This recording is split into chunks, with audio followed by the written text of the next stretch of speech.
നാം ദൈവത്തിലോ മതത്തിലോ ഒന്നുമല്ല വിശ്വാസമുള്ളവരായിരിക്കേണ്ടത്.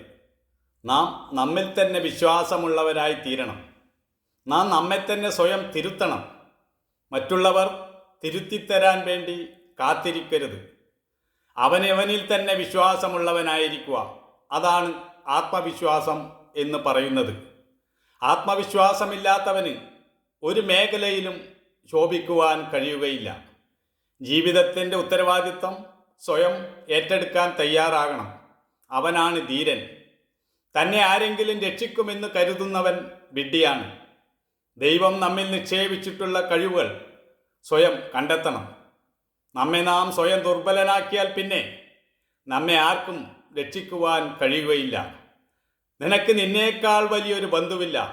നീ തന്നെ നിന്റെ ശത്രുവായി തീരരുത് എന്ന് ഭഗവത്ഗീതയിൽ പറയുന്നു.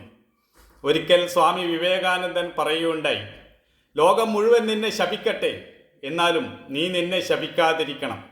നല്ല ഉൾക്കാഴ്ചയും തിരിച്ചറിവും വേണം ജീവിതത്തിൽ. അതാണ് യഥാർത്ഥ കരുത്ത്.